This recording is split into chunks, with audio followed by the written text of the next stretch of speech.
Tuhan Yesus berfirman dalam Alkitab, "Dan sama seperti di zaman Nuh, begitu juga kelak di hari-hari Anak Manusia. Mereka makan, minum, kawin, dikawinkan. Sampai pada hari Nuh masuk ke dalam bahtera, lalu air bah datang dan menghancurkan mereka semua.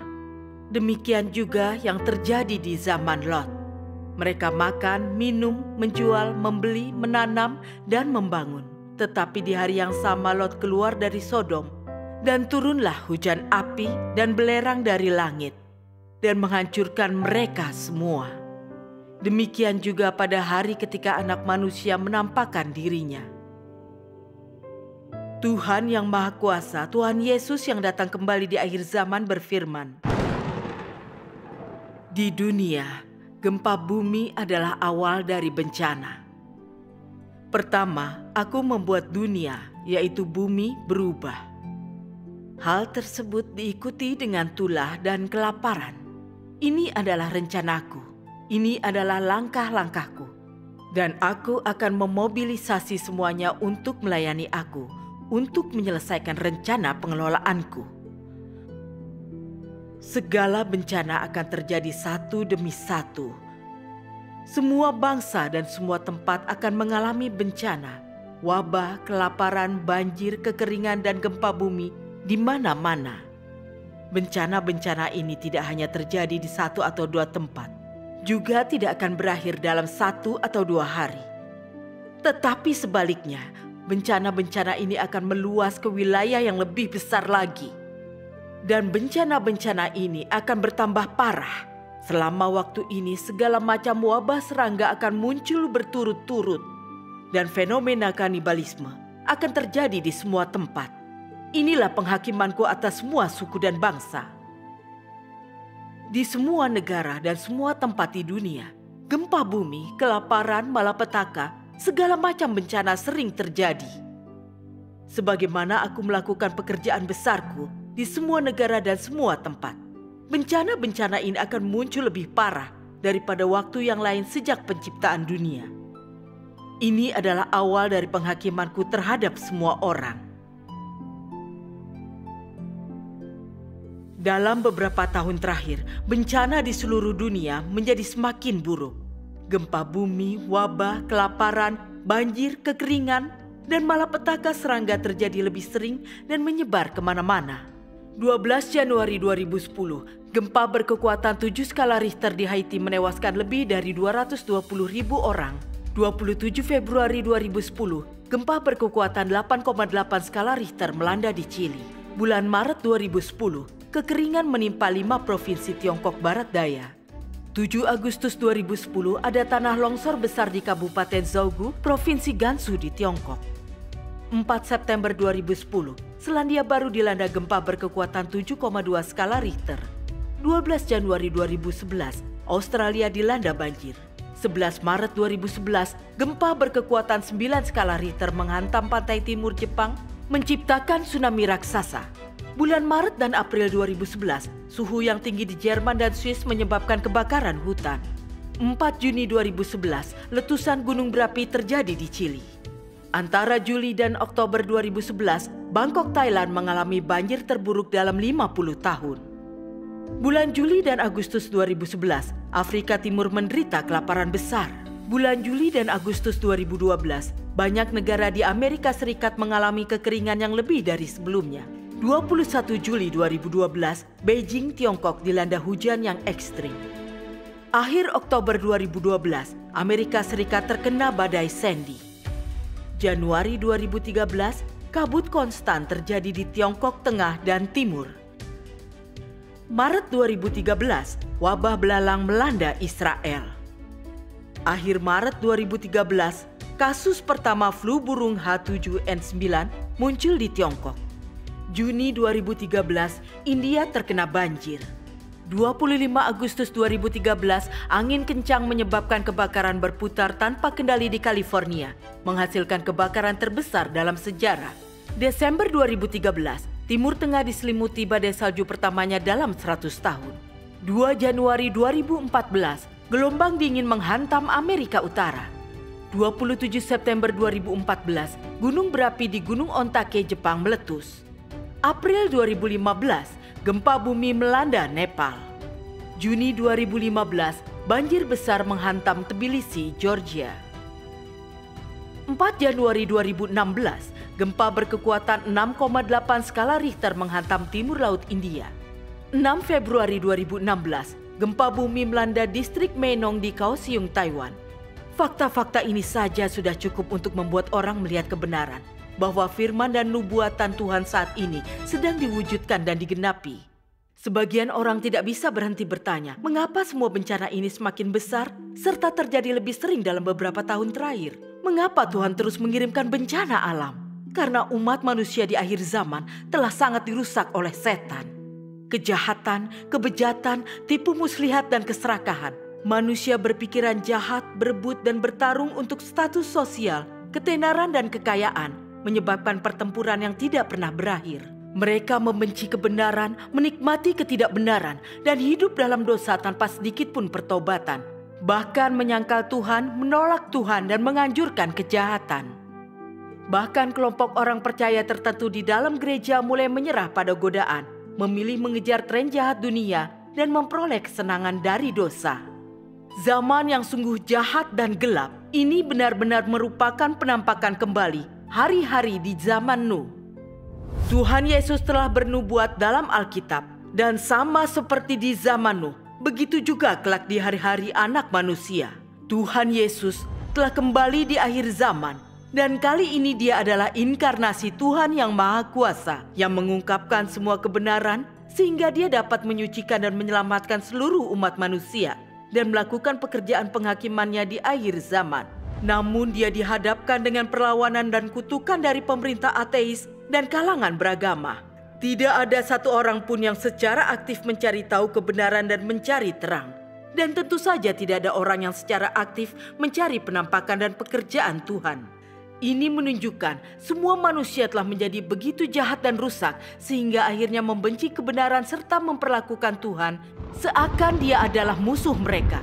Tuhan adalah Tuhan yang kudus dan benar, dan wataknya benar-benar tidak terbantahkan.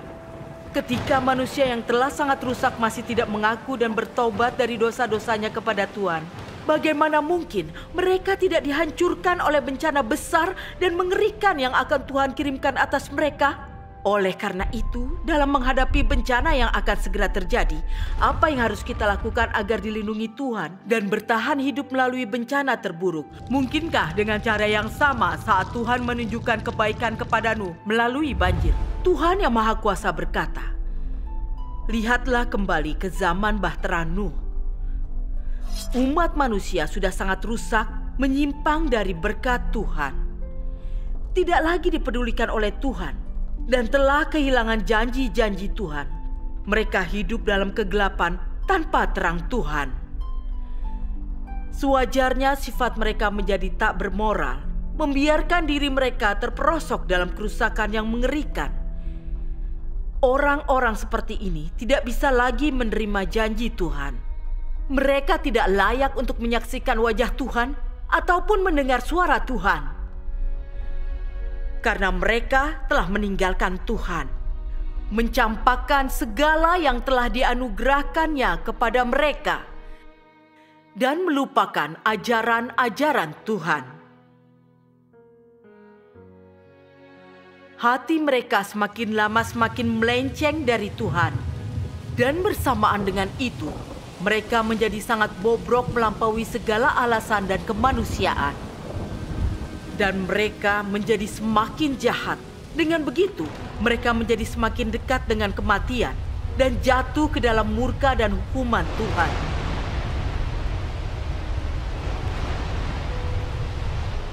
Hanya Nuh yang menyembah Tuhan dan menjauhi kejahatan. Dan karena itu dia dapat mendengar suara Tuhan dan mendengar petunjuk-petunjuk Tuhan. Dia membangun bahtera itu berdasarkan petunjuk firman Tuhan dan mengumpulkan segala macam makhluk hidup. Lalu, setelah semuanya siap, Tuhan melepaskan penghancurannya atas dunia. Hanya Nuh dan 7 anggota keluarganya yang selamat dari seluruh penghancuran ini. Karena Nuh menyembah Yahweh dan menjauhi kejahatan. Aku harus memberitahukanmu bahwa di zaman Nuh, orang makan dan minum, kawin dan mengawinkan sedemikian rupa sampai-sampai Tuhan tidak tahan menyaksikannya. Sehingga ia pun mengirimkan air bah untuk membinasakan umat manusia. Dan hanya menyisakan keluarga Nuh yang berjumlah 8 orang serta segala jenis burung dan binatang buas. Namun di akhir zaman, orang-orang yang dilindungi Tuhan adalah mereka yang setia kepadanya hingga kesudahannya. Meskipun kedua zaman ini sama-sama sangat rusak, sampai-sampai Tuhan tidak tahan menyaksikannya. Dan umat manusia di kedua zaman ini begitu rusaknya, sampai-sampai menyangkal Tuhan sebagai Tuhan. Dan seluruh manusia di zaman Nuh dibinasakan oleh Tuhan. Umat manusia di kedua zaman ini telah begitu dalam mendukakan Tuhan. Meskipun demikian, Tuhan masih tetap bersabar terhadap manusia di akhir zaman hingga sekarang ini. Mengapa demikian? Apakah engkau tidak pernah memikirkannya? Jika engkau memang tidak tahu, akan kuberitahu kepadamu. Alasan Tuhan bersikap lebih lunak terhadap manusia di akhir zaman ini bukan karena mereka tidak serusak manusia di zaman Nuh dahulu. Bukan karena mereka telah menunjukkan pertobatan kepada Tuhan. Apalagi karena Tuhan tidak sampai hati membinasakan manusia di akhir zaman yang teknologinya sudah semakin mutakhir. Sebenarnya alasannya adalah karena Tuhan masih memiliki pekerjaan yang harus dilakukan di dalam diri sekelompok manusia di akhir zaman. Dan pekerjaan ini akan dilakukan oleh Tuhan yang berinkarnasi itu sendiri. Selanjutnya, Tuhan akan memilih sebagian dari kelompok ini untuk menjadi sasaran keselamatannya. Hasil dari rencana pengelolaannya dan akan membawa serta orang-orang itu ke zaman selanjutnya. Jika umat manusia ingin mendapatkan nasib yang baik, jika suatu negara ingin mendapatkan nasib yang baik, manusia harus sujud menyembah kepada Tuhan, bertobat dan mengaku di hadapan Tuhan. Jika tidak, nasib dan tempat tujuan manusia tak ayal lagi akan berakhir dalam malapetaka. Firman Tuhan yang Maha Kuasa jelas menjelaskan kepada kita, hanya mereka yang mendengar firman Tuhan dan sepenuhnya menerima keselamatannya yang dapat bertahan hidup di bawah perlindungan Tuhan, melewati bencana paling parah dan masuk ke dalam kerajaan Tuhan. Di sisi lain, siapapun yang tidak mencari kebenaran, menolak untuk mendengarkan suara Tuhan, dan menolak keselamatan Tuhan di akhir zaman, akan dihukum dan dibinasakan di tengah-tengah bencana mengerikan ini. Kisah berikut adalah kisah nyata yang diambil dari laporan saksi mata yang terjadi di Tiongkok. Di saat Kabupaten Wenchuan diserang gempa bumi dahsyat pada 12 Mei 2008, ada satu kota yang sepenuhnya lenyap, yaitu Kabupaten Qingping di Mianzhou di Provinsi Sichuan. Hanya ada sedikit orang di dunia yang tahu tentang ini karena upaya PKT untuk menutupinya. Kabupaten Qingping terletak di barat laut Hanwang di kota Mianzhou, tersembunyi jauh di pegunungan. Sebelum gempa bumi, tempat itu adalah surga yang subur dan indah, selalu penuh udara segar, air jernih dan langit biru, kaya dengan buah kiwi dan ginkgo. Tuhan memberkati wilayah itu dengan pemandangan yang indah dan hasil bumi yang melimpah, semua sebagai berkat bagi penduduk setempat. Tetapi warga kota tersebut tidak bersyukur atau menyembah Tuhan. Sebaliknya, mereka menghabiskan waktu mereka mengejar uang dan mengejar kesenangan dosa. Karena Kabupaten Qingping memiliki gunung yang indah, air paling bersih dan oksigen alami paling murni yang menyegarkan selama musim panas, itu menjadi tempat yang bagus untuk istirahat dan relaksasi. Karena itu penduduk setempat mulai sangat gencar mempromosikannya sebagai lokasi utama untuk agrowisata dan pariwisata. Kawasan itu menjadi tempat rekreasi populer bagi para pejabat pemerintah dari semua tingkatan dan posisi. Banyak dari pejabat ini ingin bekerja di Kabupaten Qingping, dan banyak pemimpin tingkat provinsi juga menjadi pengunjung rutin. Semakin meningkatnya kehadiran para pejabat pemerintah ini menyebabkan peningkatan dalam bisnis untuk hotel KTV, klub kesehatan, spa, panti pijat kaki, dan salon kecantikan. Dan meskipun Kabupaten Kingping terletak jauh di pegunungan, kota itu segera memegang predikat sebagai tempat pesta pora dan kehidupan malam yang gemerlap dengan lampu-lampu. Para pejabat PKT mengambil alih tempat yang indah ini yang dulunya merupakan berkat yang diberikan oleh Tuhan dan mengubahnya menjadi Sodom modern. Karena pekerjaan Tuhan yang Maha Kuasa di akhir zaman dikerjakan di daratan Tiongkok, saudara-saudari dari gereja Tuhan yang Maha Kuasa berkali-kali pergi ke sana untuk mengkhotbahkan Injil. Tapi penduduk setempat berpikir bahwa mereka makmur menjalani hidup tanpa kekhawatiran akan makanan atau pakaian, sehingga mereka tidak membutuhkan keselamatan Tuhan. Karena itu mereka menolak Injil Kerajaan Tuhan yang Maha Kuasa setiap kali Injil itu dikabarkan, dan mereka menutup pintu terhadap keselamatan Tuhan. Mereka bahkan mencaci maki saudara-saudari dari gereja Tuhan yang Maha Kuasa, mengatakan, "Hidup kami luar biasa sekarang. Kalian datang untuk memberitakan Injil kepada kami karena kalian tidak punya hal yang lebih baik untuk dikerjakan. Kami tidak percaya kepada Tuhan, kami hanya percaya pada uang." Meskipun saudara-saudari dari gereja Tuhan yang Maha Kuasa bersaksi kepada mereka dengan berkata bahwa hanya dengan menerima pekerjaan Tuhan yang Maha Kuasa di akhir zaman, mereka dapat beroleh keselamatan, mereka tidak mau mendengarkan. Para saudara-saudari beberapa kali mendorong mereka untuk memahami bahwa hanya mereka yang menyembah Tuhan yang dapat hidup dengan perlindungan Tuhan dan menerima berkat-Nya. Sementara mereka yang menolak dan menentang Tuhan yang Maha Kuasa akan menjadi korban bencana dan menghadapi hukuman. Tapi tetap saja penduduk setempat mengabaikan pesan ini. Orang-orang di Kabupaten Kingping pada akhirnya menolak keselamatan Tuhan yang Maha Kuasa. Sayangnya, tidak ada seorang pun di sana yang percaya kepada Tuhan yang Maha Kuasa. Kemudian seperti yang kita semua ketahui, pada jam 2.28 siang tanggal 12 Mei 2008, gempa bumi melanda. Tiba-tiba bumi goyah dan gunung-gunung berguncang. Bongkahan batu raksasa turun dari puncak gunung. Udara dipenuhi dengan debu dan langit menjadi gelap. Beberapa gunung bahkan runtuh hingga sepenuhnya lenyap. Kabupaten Kingping berada di lembah terletak di antara dua gunung besar. Saat gempa terus memburuk, pegunungan bergeser ke tengah dan menghimpit dan dalam sekejap, gunung-gunung itu bersatu. Kabupaten Kingping akhirnya hancur ditelan gunung. Orang-orang di kabupaten itu semuanya terperangkap di bawah reruntuhan dan terkubur hidup-hidup. Kabupaten yang memilih untuk tidak menyembah Tuhan ini dibiarkan tanpa perlindungan dan langsung hancur. Kejadian tragis ini mengingatkan kita pada apa yang sudah dicatat dalam Alkitab. Ketika Tuhan Yahweh menyatakan bahwa Dia ingin menghancurkan Sodom, Abraham berusaha sebaik-baiknya untuk memohon kepada Tuhan Yahweh dan memintanya, jika ada 10 orang saleh yang ditemukan di kota ini, apakah Tuhan masih ingin menghancurkannya? Tuhan Yahweh menanggapi dan menjawab pertanyaan itu. Jika sungguh ada 10 orang saleh di kota ini, aku akan mengubah pikiranku dan tidak akan menghancurkannya. Ternyata, Lot adalah satu-satunya orang benar di kota itu. Meskipun itu akan membahayakan keselamatannya sendiri, dia menyelamatkan 2 malaikat yang dikirim oleh Tuhan. Pada akhirnya hanya Lot dan 2 putrinya yang mampu melarikan diri dari Sodom, di bawah bimbingan 2 malaikat yang Lot selamatkan dengan mempertaruhkan nyawanya.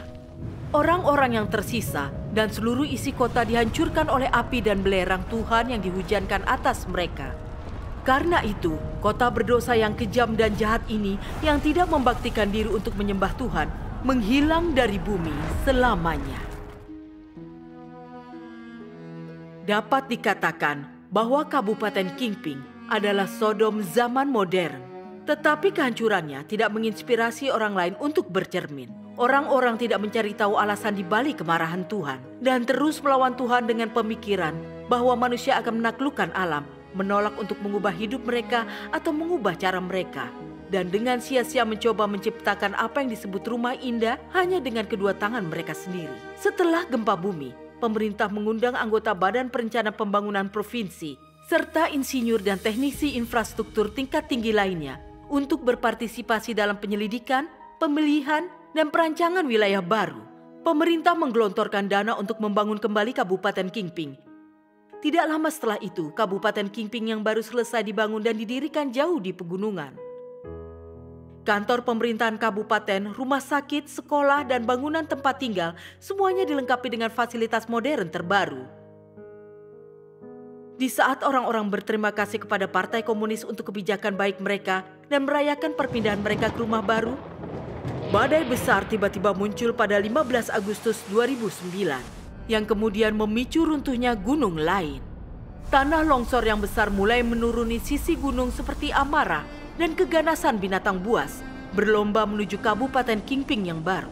Sekali lagi dalam sekejap, Kabupaten Kingping yang baru dibangun kembali sepenuhnya terkubur di bawah tanah longsor. Ada lereng di kedua sisi, dan kedua belah sisi benar-benar runtuh. Kau hanya bisa berdiri dengan satu kaki seperti pisau. Sebuah tebing terbentuk. Begitu banyak orang yang aku kenal dan kerja bersamaku tiba-tiba menghilang. Itu sungguh menakutkan. Karena bencana gempa ini, krematorium ternyata terlalu banyak orang tewas. Bahkan jika krematorium membakar 24 jam sehari, mereka tidak bisa mengkremasi semua jenazah. Karena kejahatan mereka, orang-orang yang tinggal di Kabupaten Kingping menolak untuk menerima keselamatan Tuhan yang Maha Kuasa di akhir zaman dan 2 kali dibiarkan hancur oleh bencana dahsyat. Ini adalah bencana besar yang mereka datangkan atas diri sendiri dengan menolak Kristus di akhir zaman, Tuhan yang Maha Kuasa. Seperti yang diucapkan Tuhan yang Maha Kuasa dalam firman-Nya. Jika rakyat suatu negara atau suatu bangsa tidak dapat menerima keselamatan dan pemeliharaan Tuhan, maka negara atau bangsa seperti itu akan berada di jalan menuju kehancuran, menuju kegelapan, dan akan dimusnahkan oleh Tuhan. Aku ingin setiap orang melihat bahwa semua yang kulakukan adalah benar adanya. Bahwa apapun yang kulakukan adalah pengungkapan dari watakku. Itu bukan perbuatan manusia, apalagi alam semesta yang melahirkan manusia. Sebaliknya, akulah yang telah memelihara segala ciptaan. Tanpa keberadaanku, umat manusia akan binasa dan mengalami pedihnya malapetaka. Tak ada seorang pun yang akan menyaksikan kembali indahnya mentari atau bulan, atau hijaunya dunia ini. Umat manusia hanya akan dapat menatap malam yang membekukan dan lembah kematian yang tak kenal ampun. Hanya akulah yang mampu menyelamatkan manusia. Akulah harapan manusia satu-satunya. Bahkan keberadaan seluruh umat manusia tergantung pada aku seorang. Tanpaku, hidup umat manusia akan terhenti seketika. Tanpaku, manusia akan dilanda bencana dan diinjak-injak oleh bermacam roh jahat. Namun tak seorang pun mendengarkan aku. Tuhan adalah satu-satunya yang dapat memberikan keselamatan bagi manusia. Jika kita meninggalkan keselamatan Tuhan di akhir zaman, maka tidak peduli seberapa banyak kekayaan materi yang kita miliki, dan tidak peduli seberapa tinggi status sosial kita, atau seberapa hebat kekuatan kita, itu tidak akan menyelamatkan kita dari bencana. Tuhan yang Maha Kuasa berkata, bencana itu berasal dariku, dan tentu saja diatur olehku. Jika engkau tidak tampak baik di mataku, jangan harap lolos dari bencana itu. Kasih setiaku kuungkapkan kepada orang-orang yang mengasihiku dan menyangkal dirinya sendiri. Dan penghukuman yang dijatuhkan atas orang-orang fasik adalah bukti nyata watakku yang benar. Dan bahkan merupakan kesaksian akan murkaku. Ketika malapetaka datang, kelaparan dan wabah akan menimpa orang-orang yang melawan aku, dan mereka akan menangis. Semua orang yang gemar melakukan segala macam kejahatan, sekalipun mengikut aku selama bertahun-tahun, tidak akan lolos dari dakwaan. Mereka juga akan jatuh ke dalam malapetaka yang jarang terjadi di sepanjang zaman, akan selalu hidup dalam kepanikan dan ketakutan. Para pengikutku yang telah menunjukkan kesetiaan hanya kepadaku, akan bersukacita dan mengeluh-elukan kedahsyatanku. Mereka akan mengalami kesukaan yang tak terkatakan dan hidup dalam sukacita yang belum pernah kucurahkan kepada manusia sebelumnya. Sebab aku menghargai perbuatan baik manusia dan jijik terhadap kejahatan mereka. Firman Tuhan yang Maha Kuasa memberitahu kita bahwa semua bencana dimulai dan dikendalikan oleh Tuhan.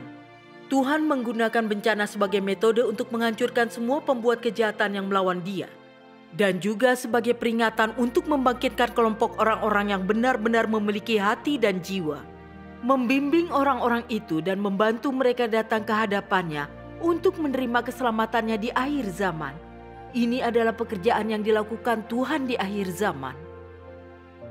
Orang yang tidak percaya kepada Tuhan akan berpikir bahwa bencana hanyalah kejadian alami yang tidak menargetkan korbannya. Sebenarnya, setiap bencana dikirim untuk memenuhi tujuan spesifiknya sendiri. Berapa banyak orang yang akhirnya tewas hanya dalam satu gempa bumi atau wabah? Berapa banyak orang yang akan dilaporkan sebagai korban sebagai hasil akhir dari banjir atau perang, di mana bencana ini akan membinasakan golongan orang tertentu? Semua hal ini sudah ditakdirkan oleh Tuhan. Mereka yang terkutuk tidak dapat melarikan diri. Tuhan adalah kudus, benar, dan tak terbantahkan.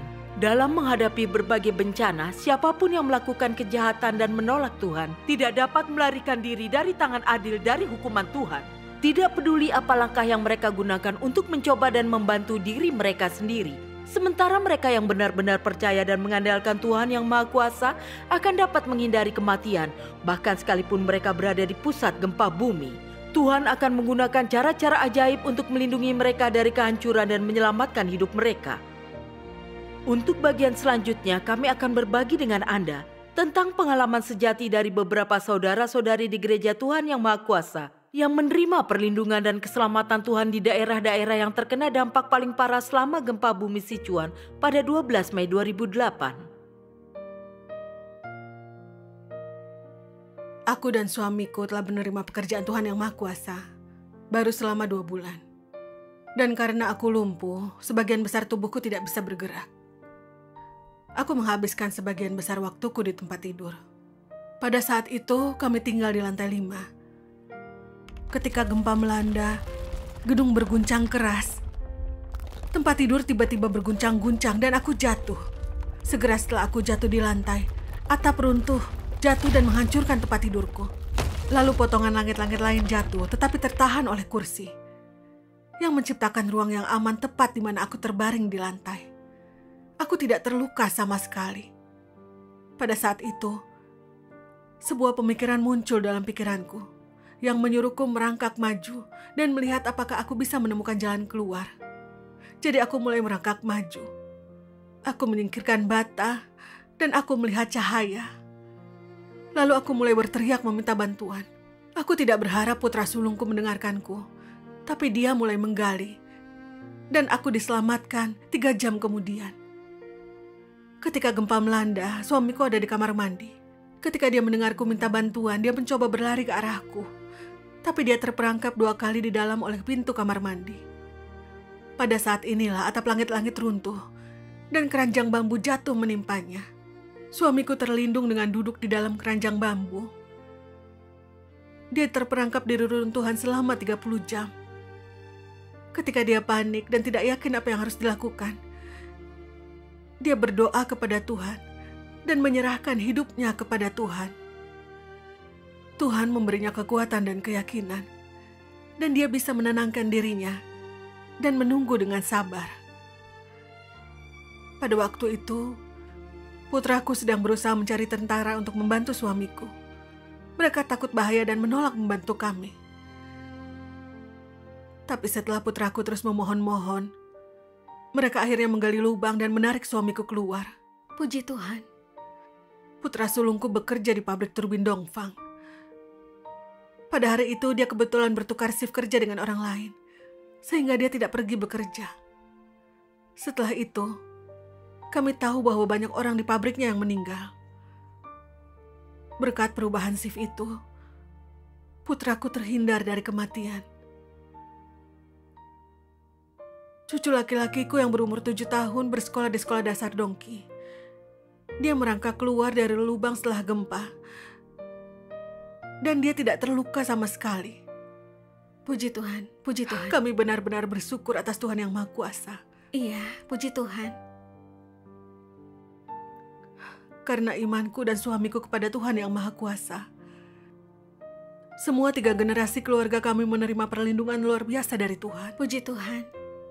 Kasih Tuhan yang Maha Kuasa sungguh indah. Aku akan membicarakannya selamanya.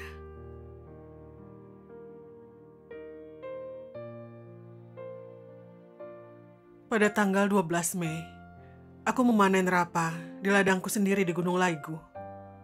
Tiba-tiba, aku merasa bumi mulai bergetar dan dunia berputar. Tapi pada awalnya, kupikir aku terkena sengatan panas. Kemudian setelah beberapa saat, aku melihat gunung bergoyang dan berayun maju mundur. Ini nyata. Segera, retakan lebar beberapa meter terbuka, dan aku melihat batu-batu berjatuhan ke arahku. Aku sadar bahwa itu adalah gempa bumi. Aku berusaha sebaik mungkin untuk menghindari bahaya, sambil terus berdoa dalam hati agar Tuhan menolongku. Aku berkata, "Ya Tuhan, juru selamatku, aku tahu bencana ada dalam kendali-Mu.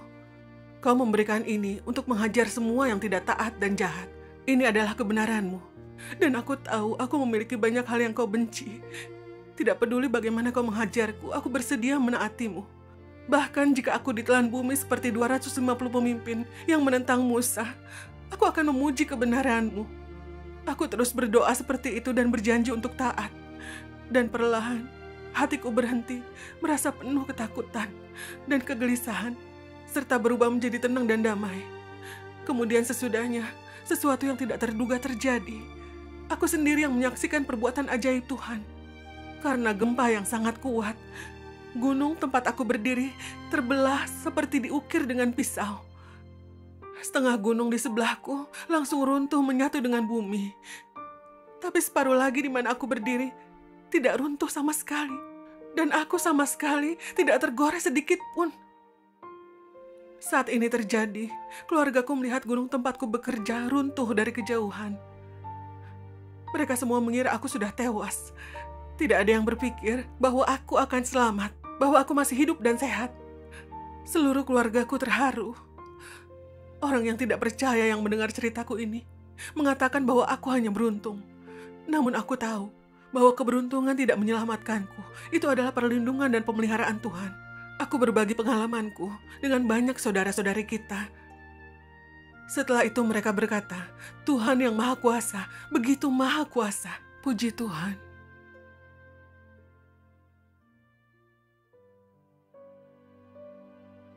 Pada siang hari tanggal 12 Mei, aku menaiki bus, pergi ke Kabupaten Sangjau. Dan sekitar 12 orang di dalam bus. Pada jam 2.28 siang, bus telah menuju ke kaki gunung. Bus itu mulai bergetar keras. Dan kemudian ada suara benturan yang memekakan telinga. Aku tahu itu, gempa bumi. Bebatuan ini terus-menerus jatuh dari gunung, menghalangi bagian depan dan belakang bus, dan menghancurkan atapnya. Di dalam bus itu sangat kacau. Orang-orang berlarian di luar. Juga mereka berteriak ke surga. Beberapa memanggil Buddha, beberapa memanggil Guanyin. Itu membuatku sangat cemas. Karena aku tahu bahwa mereka berdoa kepada dewa-dewa palsu dan roh jahat. Hal itu tidak akan menyelamatkan mereka. Jadi aku berteriak, "Panggil Tuhan yang Maha Kuasa. Kalian harus berdoa kepadanya." Tetapi pada saat itu tidak ada yang mendengarkanku. Mereka mencoba melarikan diri. Dan segera, semua orang di bus melarikan diri, meninggalkan aku sendirian. Jadi aku terus berseru, "Tuhan yang Maha Kuasa, selamatkanlah aku." Setelah gempa, aku keluar dari bus. Orang-orang yang keluar dari bus, sebagian telah tewas, sementara yang lain terluka. Semua orang yang selamat pasti berpikir bahwa aku sudah tewas tertimpa. Tapi ketika mereka semua melihatku hidup dan tanpa satu goresan pun, mereka mengatakan itu pasti semacam mukjizat. Mereka semua ingin tahu bagaimana aku bisa selamat. Jadi aku berkata bahwa aku percaya kepada Tuhan yang Maha Kuasa. Aku meminta kepada Tuhan yang Maha Kuasa untuk melindungiku. Jadi Tuhan mendengarkan doaku dan Dia menyelamatkan aku. Setelah mendengarkan aku, Mereka semua percaya kepada Tuhan Yang Maha Kuasa. Beberapa hari kemudian, aku merasakan gempa susulan di kaki gunung. Saat berjalan dengan beberapa orang, bebatuan di gunung terus berjatuhan. Dan karena jalan itu sangat panjang, orang-orang begitu ketakutan. Kami benar-benar berada dalam masalah. Ketika semua orang panik dan tidak yakin apa yang harus dilakukan, aku mulai berteriak kepada mereka. Dengarkan apa yang kukatakan. Jangan memanggil Buddha. Jangan memanggil Guan Yin. Semua orang memanggil Tuhan Yang Maha Kuasa. Kemudian orang-orang itu bersamaku memanggil Tuhan Yang Maha Kuasa. Dengan itu, kami lewati jalan berbahaya tersebut. Kami selamat. Puji Tuhan. Puji Tuhan.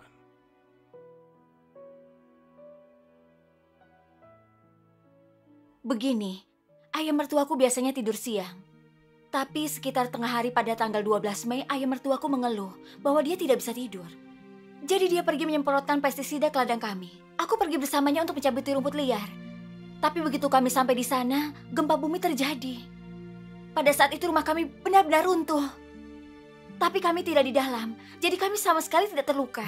Gempa itu terjadi setelah kami berdua pergi. Itu sungguh perlindungan yang luar biasa dari Tuhan. Putriku saat itu berusia 10 tahun. Dia ada di sekolah. Di hari terjadi gempa. Setiap bangunan di sekolahnya benar-benar runtuh. Dan sebagian besar anak-anak di kelasnya tewas tertimpa. Hanya ada 4 anak yang selamat. Di antara mereka, hanya anakku yang benar-benar tidak terluka. 3 lainnya ditemukan terluka parah. Aku bersyukur kepada Tuhan Yang Maha Kuasa. Jika bukan karena perlindungan dan pemeliharaan Tuhan Yang Maha Kuasa, tidak mungkin keluargaku akan mampu bertahan dari bencana besar seperti itu. Puji Tuhan. Puji Tuhan. Melalui kasus nyata yang kita dengarkan ini, kita bisa melihat dengan jelas bahwa bahkan orang-orang yang telah sangat rusak sampai titik yang layak untuk dibinasakan, jika mereka mengaku dosa kepada Tuhan, meninggalkan perilaku jahat mereka dan datang ke hadirat Tuhan untuk menerima keselamatan Tuhan, maka Tuhan akan menunjukkan belas kasihan dan kasih karunia serta memberi mereka perlindungannya di tengah bencana yang akan terjadi. Tetapi bagi mereka yang mengejar kehidupan yang penuh dengan kejahatan dan dosa, yang tidak mengakuinya dan memilih untuk meninggalkan keselamatan Tuhan di akhir zaman, mereka akan jatuh seperti orang-orang di Kabupaten Qingping dan pada akhirnya mereka akan tunduk pada hukuman adil Tuhan atas kejahatan mereka. Seperti yang difirmankan Tuhan Yang Maha Kuasa. Tuhan menggunakan sikapnya untuk memberitahu manusia hal berikut. Bukannya Tuhan tidak menoleransi manusia, atau Dia tidak mau menunjukkan belas kasihan kepada mereka. Hanya saja mereka jarang bertobat dengan sungguh-sungguh pada Tuhan, dan jarang manusia benar-benar berbalik dari jalan mereka yang jahat dan meninggalkan kejahatan di tangan mereka. Dengan kata lain, ketika Tuhan marah kepada manusia, Dia berharap manusia akan mampu sungguh-sungguh bertobat. Dan Dia berharap melihat pertobatan sejati manusia, di mana Dia akan dengan bebas mencurahkan belas kasihan dan toleransinya kepada manusia. Ini berarti perbuatan jahat manusia mendatangkan murka Tuhan, sementara belas kasih dan toleransi Tuhan diberikan kepada mereka yang mendengarkan Tuhan dan benar-benar bertobat di hadapannya. Kepada mereka yang dapat berbalik dari jalan-jalan yang jahat dan meninggalkan kejahatan di tangan mereka. Sikap Tuhan dinyatakan dengan sangat jelas dalam perlakuannya terhadap penduduk Niniwe. Belas kasihan dan toleransi Tuhan tidak sulit didapat. Dia menginginkan pertobatan sejati dari manusia. Selama manusia berbalik dari jalan mereka yang jahat dan meninggalkan kejahatan di tangan mereka, Tuhan akan mengubah hatinya dan mengubah sikapnya terhadap mereka.